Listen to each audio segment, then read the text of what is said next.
नमस्कार, मैं हूं संदीप चौधरी। आप देख रहे हैं न्यूज 24 की खास पेशकश मंथन। और मंथन कहां हो रहा है? यह हो रहा है छत्तीसगढ़ की राजधानी रायपुर में। इस साल चुनाव होने वाले हैं छत्तीसगढ़ में। पिछले 4 साल में छत्तीसगढ़ की फिजा कितनी बदली, दशा और दिशा क्या है, निवेश की, उद्योग की, इस अहम मुद्दे पर हम चर्चा करने वाले हैं। और आप जानते हैं, बचपन में आपको भी पढ़ाया गया होगा, खास मैं भारत के परिप्रेक्ष्य में अब बात कहूंगा। वो कहा जाता था India is a rich country but its inhabitants are poor.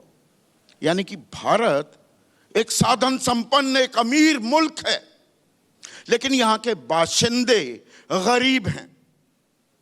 और ये जब छत्तीसगढ़ की बात होती है, छत्तीसगढ़ पर भी सीधा लागू होते दिखाई देता है, होता आया है। साधन और संपन्नता की बात की जाए, खनिजों की बात की जाए, तो छत्तीसगढ़ से बेहतर राज्य कोई नहीं हो सकता। यह सोने का भंडार है। जब मैं सोना कहता हूं, इसमें लोहा, कोयला, तमाम चीजें अपने आप समाहित हो जाती हैं। लेकिन छत्तीसगढ़ की दूसरी तस्वीर गरीबी की, गुर्बत की, नक्सलवाद की, माओवाद की भी आती है। और जहां पर भी अस्थिरता होती है, उद्योगपति, कारोबारी, निवेशक हाथ थाम लेते हैं। तो खाने तो चली, लेकिन इंडस्ट्रीज, उद्योग कितने लग पाए छत्तीसगढ़ में? आज इसी पर मैं चर्चा करने वाला हूं। और चर्चा में मेरे साथ छत्तीसगढ़ सरकार में मंत्री मोहम्मद अकबर साहब हैं, अनिल नचरानी, मैंने लोहे और स्टील का जो जिक्र किया उसके बड़े कारोबारी हैं, आनंद सिंघानिया है मेरे साथ। आजकल छत्तीसगढ़ में और नया रायपुर भी बन रहा है, रायपुर के साथ नया रायपुर, निर्माण कार्य जोरों पर है। तो ये रियल एस्टेट टाइकून है। और साथ ही साथ प्रदीप टंडन साहब मेरे साथ हैं। ये छत्तीसगढ़ फिक्की छत्तीसगढ़ और पीएचडी के अध्यक्ष रह चुके हैं। तो अकबर साहब, 4 साल हो गए जी आपकी सरकार को। छत्तीसगढ़ अमीर है, बाशिंदे गरीब हैं, ये बात कितनी बदली, कितनी पलटी? देखिए, 1 नवंबर सन 2000 को जब नया छत्तीसगढ़ राज्य बना था, उस समय प्रथम मुख्यमंत्री के रूप में अजीत जोगी जी ने शपथ लिया था। उस समय उन्होंने एक बात कही थी कि छत्तीसगढ़ के बारे में कि अमीर धरती के गरीब लोग, और वो इस संदर्भ में था कि हमारे पास सब कुछ है। जैसे खनिज के बारे में आपने कहा कि हमारे पास कोयले का भंडार है, हमारे पास लोहे का भंडार है, बॉक्साइट है, और इसके अलावा सोने की खान भी, सोना खान जगह का भी नाम है, तो और हाई ग्रेड का लाइमस्टोन भी है। और आज के युग में वो ऑर्गेनिक फार्मिंग एक शब्द बहुत चलन में आ गया है, जैविक तो खेती, उसके लिए जैविक खेती जो है, उसके लिए तो ये एक गढ़ है छत्तीसगढ़। जैविक खेती का भी गढ़ है, क्योंकि छत्तीसगढ़ पूरे देश में पहला राज्य है जिसने 2 रुपये किलो के हिसाब से गोबर खरीदी का काम प्रारंभ किया। और उसके बाद उसको तो डेयरी वालों कर रहे हैं, आम किसान का नहीं खरीद रहे। नहीं, आम किसान का खरीद रहे हैं। लगभग इसके जो हितग्राही हैं वो 3,09,000 हैं जो पशुपालक हैं। और खरीदी करने के बाद 10 रुपये किलो में वर्मी कंपोस्ट बनाकर इसको दिया जाता है। कागजों पर अच्छा लगता है, हो रहा है हकीकत में? नहीं, कागज पर नहीं है, ये वास्तविक है। और 198 करोड़ का अब तक का भुगतान किया जा चुका है। 2 साल पहले का जितना आपने गोबर खरीदा, उसका 1/3 पिछले साल खरीद पाए? वो लगातार वृद्धि होता चला जा रहा है, 1/3 नहीं, उससे ज़्यादा। और किसी भी चीज़ की सफलता यदि मार्केट उपलब्ध हो तभी संभव है। गोबर खरीद लिए, गोबर खरीदने के बाद वर्मी कंपोस्ट बन गया। अब कुछ किसान उसको यूज़ करना चाहते हैं, कुछ नहीं चाहते। तो स्थानीय स्तर पर जो किसानों ने खरीद लिया वो तो खरीद लिए। इसके अलावा एक सिस्टम ऐसा डेवलप किया कि हमारे छत्तीसगढ़ की जो परंपरा है, जितने भी जिला सहकारी केंद्रीय बैंक हैं उसमें खरीफ सीजन के पहले किसान वो खाद इसलिए नहीं ले रहा है क्योंकि डेयरी वाले वो देते हैं, वो जो चारा देते हैं गायों को, जिसका वो गोबर बन रहा है, वो इस्तेमाल नहीं कर पा रहे हैं। उनको लगता नहीं है कि उनकी खेती में इसका कोई फ़ायदा होगा। नहीं, ऐसी कोई बात नहीं है। जिला सहकारी केंद्रीय बैंकों के माध्यम से खाद बीज नगद हर खरीफ सीजन के पहले ऋण के रूप में किसानों को दिया जाता है। अब स्थानीय स्तर पर वर्मी कंपोस्ट जिन्होंने ले लिया वो ले लिए। बाकी हमारे छत्तीसगढ़ में 2058 सेवा सहकारी समिति है जिसके माध्यम से खाद बीज नगद दिया जाता है। तो नगद के साथ साथ जो खाद का जो उसमें वो है, तो वर्मी कंपोस्ट को उनको अनिवार्य रूप से रखा गया है ताकि वर्मी कंपोस्ट लेके जैविक खेती की तरफ बढ़ें, और बहुत ही सफल योजना है। और इससे इस बात से ये प्रमाणित है कि ये सफल है। अब अन्य राज्यों ने भी इसको प्रारंभ किया है। उत्तर प्रदेश के बारे में, मध्य प्रदेश के बारे में भी आपको जानकारी लगी होगी। मैं कहूँ आप कट एंड पेस्ट मार रहे हैं, बीजेपी का एजेंडा आप उठा रहे हैं। अब गौशालाएं खुल रही हैं, गौमूत्र भी खरीदा जा रहा है गोबर के साथ साथ, राम वनगमन पथ, तमाम चीज़ें आप कट एंड पेस्ट कर रहे हैं क्या उनका एजेंडा? देखिए, गोबर खरीदी बीजेपी का एजेंडा कभी नहीं रहा। ये गोबर खरीदी बीजेपी के एजेंडा को लेना है करके नहीं है, ये लोगों को रोजगार उपलब्ध कराना है। मैंने कहा ना कि 3,09,000 पशुपालक इससे लाभान्वित हो रहे हैं। 198 करोड़ का अब तक भुगतान हो चुका है। स्वयं सहायता समूह के जरिए करीब 9,000 गौठान ऐसे हैं जो आत्मनिर्भर होने जा रहे हैं, और उनके जरिए जो स्वयं सहायता समूह जो वर्मी कंपोस्ट बनाते हैं, वहाँ पर रूरल इंडस्ट्रियल पार्क को भी बनाया गया ताकि उनको लगातार रोजगार मिल सके। तो वो उनका एजेंडा की हमको ज़रूरत नहीं है, कांग्रेस कार्यों के आधार पर सफलता उन्होंने प्राप्त किया। तो भी उसके बावजूद छत्तीसगढ़ की 40% आबादी गरीबी रेखा के नीचे क्यों है? देखिए, ये सरकार का आंकड़ा है, इसको तो आप चैलेंज नहीं करेंगे। देश भर में 21.5% गरीबी और छत्तीसगढ़ में 40,000। और उसमें एक और चौंकाने वाला आंकड़ा अकबर साहब ये है कि छत्तीसगढ़ में जो औसत आय है एक छत्तीसगढ़िया की, वो 1,18,401 रुपये है, जबकि देश में ये आय 50,000 है। तो क्या आर्थिक विषमताएं इतनी बढ़ रही हैं कि ये चमकती रायपुर, बिलासपुर, दुर्ग में लोग पैसा कमा रहे हैं, और जंगलों में वो आदिवासी गांव देहात में रहने वाले, उनके हालात दरअसल बद से बदतर होते जा रहे हैं? देखिए, आपने जंगलों की बात की। हमारे यहाँ लघु अनुपज की खरीदी होती है।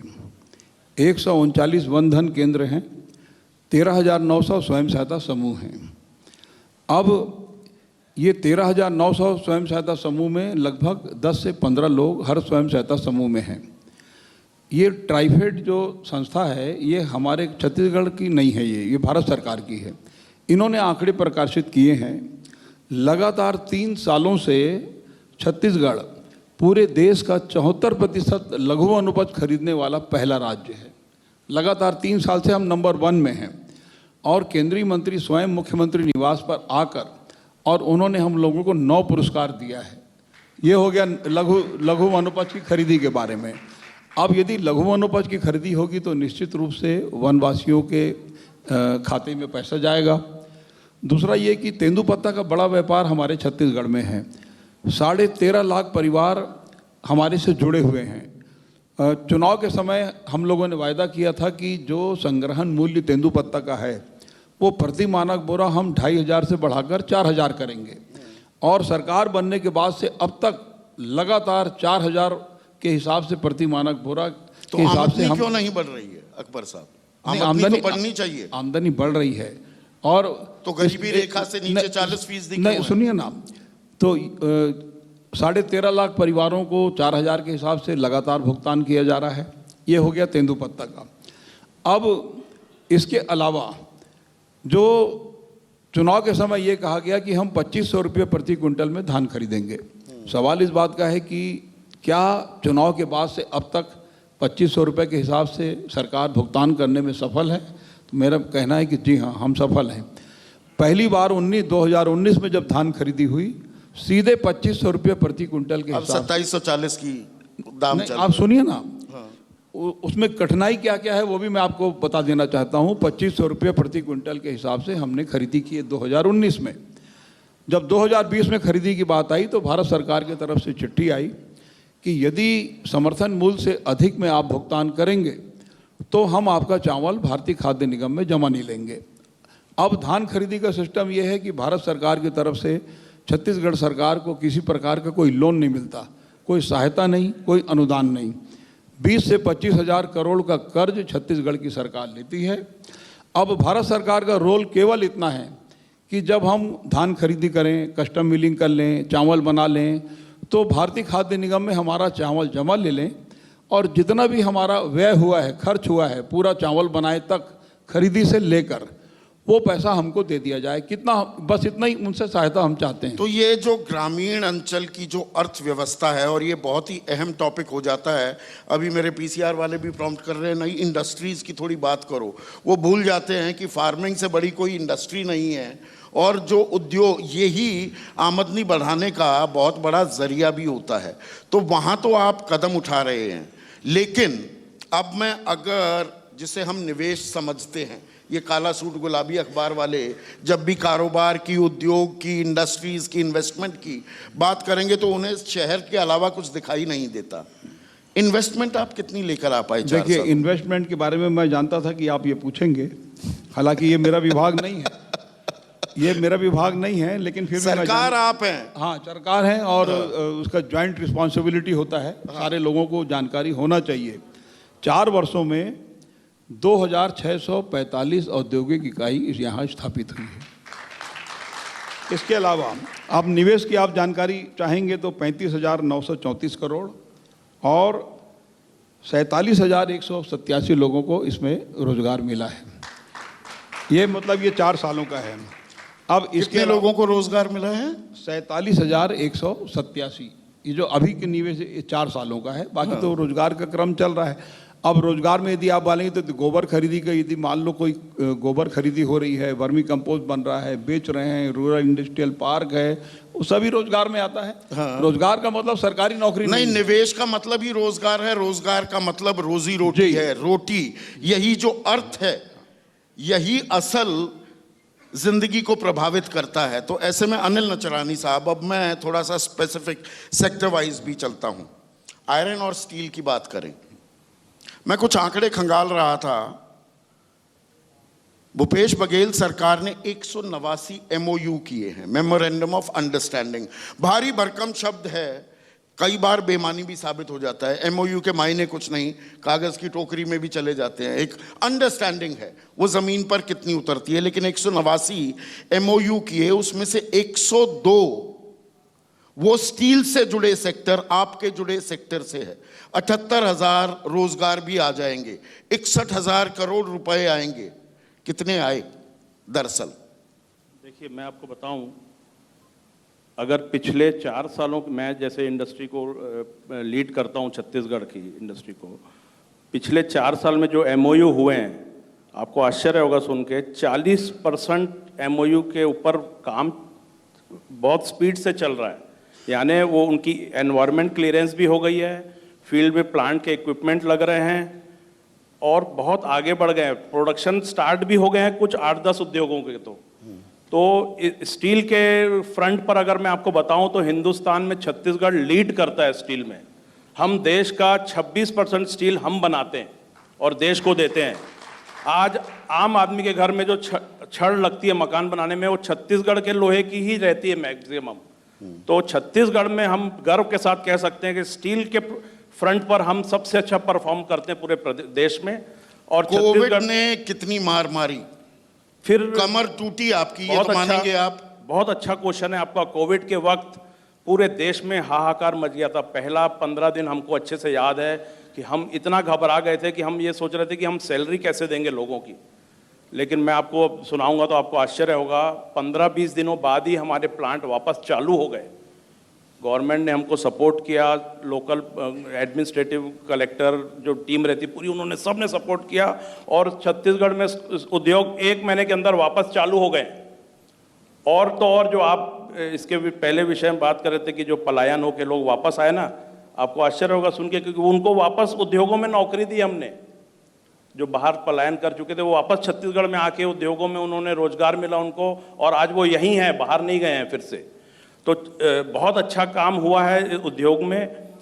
हमारी सिर्फ समस्या हमेशा के पहले भी, चाहे वो बीजेपी के गवर्नमेंट के वक्त रहे चाहे भी है, मूल उद्योगों का रॉ मटेरियल एक समस्या रहती है। जबकि प्रदेश के अंदर ही कोयला है, प्रदेश के अंदर ही आयरन ओर है, उसके बाद भी हमारे प्लांट रॉ मटेरियल के लिए भूखे रहते हैं। यही एक समस्या है जिसका निदान अगर आ जाएगा तो आगे जो इन्वेस्टमेंट हो रहे हैं वो भी सक्सेसफुल रहेंगे। और जितना मैं जान रहा हूँ हमारा उद्योग जो रोजगार के लिए जो सब और रेवेन्यू के लिए जो काम करता है, सबसे अच्छा रोजगार हमारा उद्योग देता है, स्टील उद्योग। नचरानी साहब, मैं आपकी तारीफ करना चाहूंगा। उद्योगपति कुछ दिक्कत बोल दे, मंत्री यानी कि सरकार साथ बैठा हो। मैं सालों से बजट कवर कर रहा हूं, जितने औद्योगिक घराने so called captains of the industry 8 से नीचे आज तक कोई बजट में नंबर देते नहीं दिखा, जबकि उनका डब्बा गोल होने वाला हो, पसीने छूट रहे हो कि ये क्या बजट दे दिया, तब भी वो 8 तो मिनिमम है, 9, 9.5, 10 देते हैं। आपने रॉ मटेरियल को लेकर अपनी चिंताएं जाहिर कर दी। प्रदीप भाई, आप मुस्कुरा रहे हैं। निवेश की संभावनाएं एक तो तलाशना, एक उन्हें जमीन पर उतारना, इन दो चीजों में फर्क होता है। जमीन पर कितनी उतारी जा रही हैं छत्तीसगढ़ में, क्योंकि संभावनाएं तो इस क्षेत्र में, इस राज्य में असीम है। जमीन पर कितनी उतारी जा रही है? सो देखिए, मैं आपको थोड़ा सा शुरू से बताऊंगा। क्या हुआ था कि बहुत एक्सपेंशंस हुए, नए एमओयूज हुए। एक स्टेज आई जब स्टील, पावर, सीमेंट, एल्युमिनियम पे बैन लग गया यहाँ पे। कभी एनजीटी का ऑर्डर आता था, कभी कुछ आता था, कभी गवर्नमेंट ने सोचा कि यहाँ पर आप रिसोर्सेज नहीं रह गए हैं, इंडस्ट्री को नहीं मिल पाएंगे, विच वॉज नॉट ट्रू, क्योंकि ज़्यादातर रिसोर्सेज अभी तक बाहर से आ रहे थे। आयरन और उड़ीसा से ज़्यादा आ रहा था। तो जब ये सरकार आई तो वी थॉट कि अब इनको इन्फ्लुएंस कैसे किया जाए कि ये कुछ हमारे लिए प्रेशर ग्रुप आपके कमाल के हैं, फिक्की, प्रेशर ग्रुप वो बेचारे दलित के, कभी आदिवासी के, किसान के प्रेशर ग्रुप नहीं बन पाते। आप सबकी मीटिंग्स होती हैं, बजट से पहले 20 बार बुला लेंगे आपको, राज्य के वित्त मंत्री भी, केंद्र के वित्त मंत्री भी। ये तो गलत नहीं कह रहा हूं मैं। नहीं, बिल्कुल गलत कह रहे हैं आप। प्रेशर ग्रुप होता ही नहीं है कुछ। प्रेशर ग्रुप तो आपने इससे पहले वाले सेशन में देखा था, जब दोनों जगह के लोग बैठे थे और अपने अपने के लिए ताली बजाते थे ज़बरदस्ती। वो होता है प्रेशर ग्रुप, आपको अननेसेसरली प्रेशर में लाने का। बट आपको सच बताएं हम, ये तो ठीक है, these are words which are being used. But जब ये आई, इस बार जब चेंज हुई, नई सरकार आई, तो वी डिबेटेड कि how to go, because this place ये स्टील, सीमेंट, पावर के लिए बनी हुई है। ये वही सारे मिनरल्स ज़्यादा हैं यहाँ पे। बाकी भी मिनरल्स हैं, लेकिन उसकी इंडस्ट्रीज इतना डेवलप्ड नहीं है पूरी कंट्री में, एक्सपोर्ट ओरिएंटेड ज़्यादा है। तो हम लोगों ने अपील की थ्रू चेम्बर्स कि साहब स्टील उद्योग के एक्सपेंशन को आप अलाउ करें, सीमेंट को अलाउ करें। बहुत दिनों तक काफ़ी मीटिंगें की, 5-6 महीने 7 महीने में लग गए।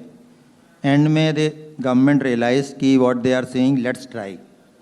और उन्होंने इस डोमेन को खोला कि ठीक है, हम एक्सपेंशंस अलाउ करेंगे, लिमिटेड एरिया में करेंगे, या सैचुरेशन जहाँ ज़्यादा हो गया वहाँ नहीं करेंगे, और आप नए एरियाज़ में जाके करेंगे ताकि वहाँ डेवलपमेंट भी हो सके। ये जो आप पॉइंट कह रहे हैं प्रदीप भाई, बीच में टोक रहा हूँ, देखिए ये सिर्फ स्टेट स्पेसिफिक नहीं है जो आप बात कह रहे हैं। स्टेट की कैपेसिटी यूटिलाइजेशन को कितना एक्सपैंड करने की इजाज़त दे रहा है, वो केंद्र सरकार पर भी कहीं ना कहीं मुनस्सर होता है, उससे संबंधित होता है। और केंद्र या देश वो वर्ल्ड इकोनॉमी का पार्ट है। तो आज की तारीख में जो इनपुट कॉस्ट लगातार बढ़ती जा रही हैं, और चाइना और साउथ ईस्ट एशिया से जो चैलेंजेस आ रहे हैं, we are a dumping ground. हम इस बात को मानकर मैं कह रहा हूँ, इसमें मेरे ख्याल से कोई विवाद की बात नहीं है, इसमें हम कहीं देश की आलोचना नहीं कर रहे हैं, पर वो डंप कर देते हैं माल को। ये कितना बड़ा चैलेंज है छत्तीसगढ़ जैसे राज्य के लिए, जहाँ कैपेसिटी यूटिलाइजेशन चाहे एक कारोबारी, एक उद्योगपति, तो वो बढ़ा सकता है। देखिए, कोई चैलेंज नहीं है इसमें। Cost is not at all a factor in our country. जितना चाहो उतना महंगा बेचो, जितना चाहो उतना सस्ता बेचो, no one is bothered, public bothered नहीं है।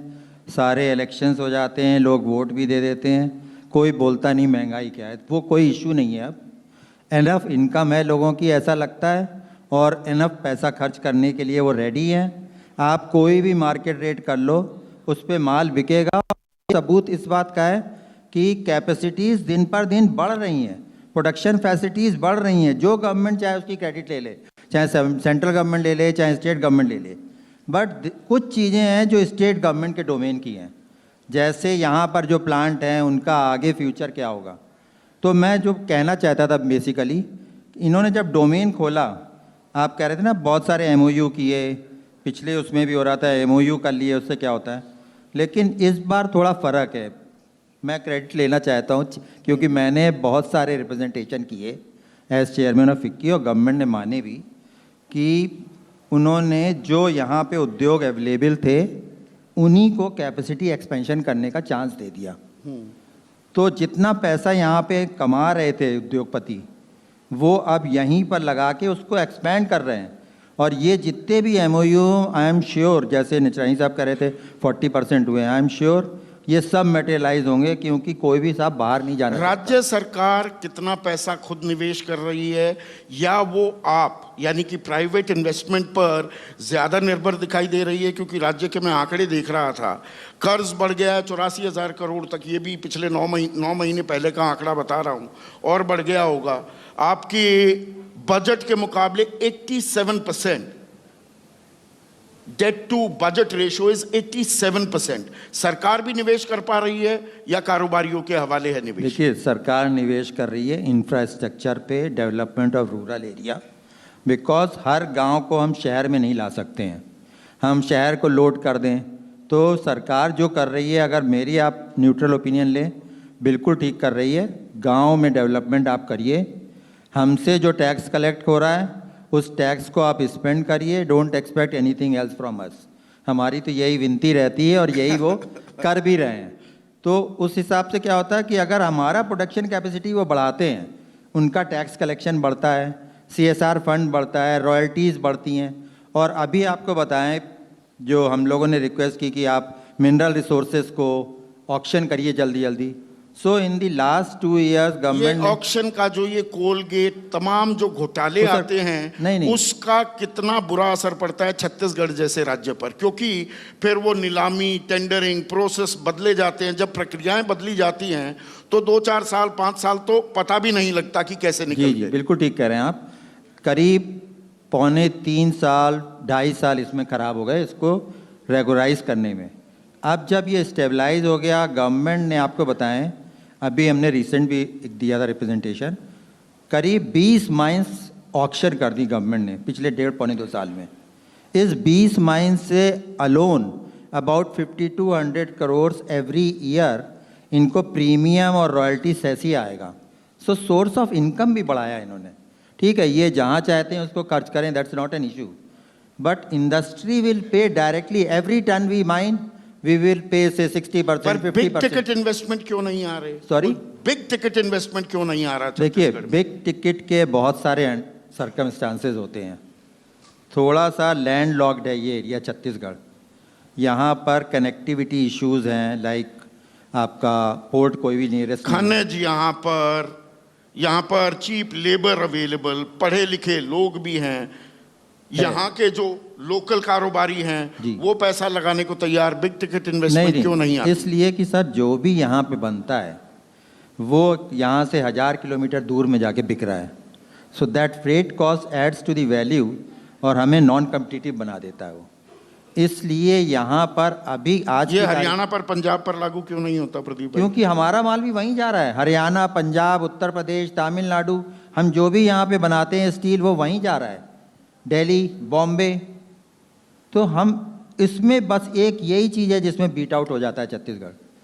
ये धीमे धीमे समय के साथ होता है, ये एकदम से नहीं आता है कभी, एकदम से नहीं आता। आनंद भाई, अब मैं कुछ और सेक्टर्स को भी, अभी हमने स्टील की, आयरन की, कोल की भी बात कर ली, अब थोड़ी सीमेंट की बात करते हैं। जैसा प्रदीप भाई भी कह रहे थे, सीमेंट का भी एक बड़ा हब है। आप रियल एस्टेट टाइकून भी हैं, अच्छी आलीशान इमारतें यहाँ पर बन रही हैं, और रियल एस्टेट दरअसल रोजगार प्रदान करने में भी अहम भूमिका निभाता है। तो रियल एस्टेट का फैलाव अर्थव्यवस्था जो है छत्तीसगढ़ की, उस पर क्या प्रभाव डालता दिख रहा है आपको? नहीं, definitely real estate is a big contributor, because आप जानते ही हैं कि आज एक रियल एस्टेट प्रोजेक्ट लगभग 300 इंडस्ट्रीज को इफेक्ट करता है। चाहे वो स्टील हो, सीमेंट हो, वुड हो और सैनिटरी वेयर हो, लॉट मैनी थिंग्स, ऐसे 300 आइटम है जो इफेक्ट करते हैं। तो जैसे रियल एस्टेट का डेवलपमेंट होगा बाकी इंडस्ट्रीज में वो उसका इम्पैक्ट आएगा, और इसी का उल्टा भी है सेम। आज अगर बाकी सब इंडस्ट्रीज अच्छी चलती हैं तो रियल एस्टेट अच्छा चलता है। तो क्योंकि रियल एस्टेट आप समझेंगे रोटी, कपड़ा और मकान, आखिरी में मकान आता है। तो जब सब चीज़ अच्छी चलेगी तभी रियल एस्टेट अच्छा चलेगा। तो उस मुद्दे से मुझे ऐसा लगता है कि रियल एस्टेट एक ऐसी अहम कड़ी है पूरे व्यवसाय में और रोज़मर्रा की ज़िंदगी में, लोगों की लाइफ में, लाइफस्टाइल में, कि it creates its own space. And इसके डेवलपमेंट से हर तरह का डेवलपमेंट होगा राज्य में, और लोगों की एक डेवलपमेंट और पर्सनल सक्सेस और ग्रोथ रियल एस्टेट के रिफ्लेक्शन से ही दिखती है। रोजगार के अवसर देखिए, रियल एस्टेट की भी कमर की हड्डी टूटी। मैं दिल्ली एनसीआर से आता हूँ, वहाँ पर तो अब सोसाइटीज़ की रजिस्ट्रेशन नहीं हो रही, डिफ़ॉल्ट इतने हो रहे हैं, बिल्डर्स गायब हो रहे हैं, जेल में डाले जा रहे हैं। और जो अभी आप जैसे लोग जो इस सेक्टर में हैं, अभी प्रदीप भाई ने एक अहम बात कही कि अरे किसी भी दाम पर माल लेने को तैयार हैं लोग, वो उनका नज़रिया है, उनको वो चोखा लग रहा है। मैं देसी शब्द का इस्तेमाल कर रहा हूँ, पर आप भी जानते हैं और मुझे कुछ बिल्डर्स ने बताया भी, आप 50 लाख में एक फ्लैट देने को तैयार हो गए। आपकी कैलकुलेशंस थी भाई स्टील, रोड़ी, बजरी, सरिया, सेरेमिक्स, उसके दाम इतने होंगे। वो दामों में 30-30% तक का इजाफा हो गया है। वो अर्थव्यवस्था तो दौड़ने लगी पटरी पर, रियल एस्टेट तो अटका पड़ा है, सांसें भी अटकी हुई हैं। ये हाल छत्तीसगढ़ में भी है। नहीं, आपने बहुत सेंसिटिव बात कही और एकदम हम रियल एस्टेट डेवलपर्स के दिल की बात कही। ये बात एकदम सही है कि कई बार अभी हाल में बहुत रिसेंटली ऐसा हुआ है कि अप टू 30% तक मटेरियल की कॉस्ट बढ़ी है, और हम लोग कमिटेड थे एज ए डेवलपर। और पोस्ट रेरा इरा, आप जानते हैं कि रेरा की इरा के आपने बाद तो कमिटमेंट कर दी ना, 50 लाख में दूंगा, yes, और वो पड़ रहा है 55, आपको दोगे कैसे? Exactly, there is no increment clause.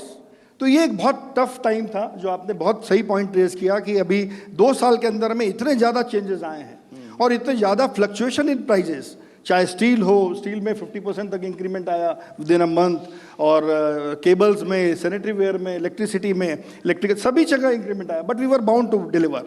तो ये एक डेफिनेटली एक चैलेंजिंग टाइम है, ट्रांजिशन टाइम है बिजनेस का, जब ऐसे भी सीन देखने को मिलते हैं, बट ये लर्निंग टाइम भी है। आज रियल एस्टेट ने इस बात को समझा कि ऐसी भी स्थिति आ सकती है, हमको अपने एग्रीमेंट्स को कैसे बिहेव करना है, या कस्टमर्स को भी मेरे को जो लगता है कि समझना पड़ेगा कि रियल एस्टेट में टाइमिंग का बहुत बड़ा महत्व है। आज जो कमिटमेंट हमने कर दी, उस कमिटमेंट में हमको डिलीवरी करना है, बट कस्टमर इस बात को नहीं समझता। उसे लगता है कि एग्रीमेंट हो गया है, और रेरा इस बात को एक्सेप्ट नहीं करती। We have raised as a CREDAI member, active member, national committee also, we have raised several times कि एस्केलेशन क्लॉज भी रहना चाहिए, जैसा टेंडर्स में रहता है, so that we can give a justified product. पर आनंद भाई, इसकी भी पलट तस्वीर है। आपके सेक्टर में ना ब्लैक शीप की भी भरमार है।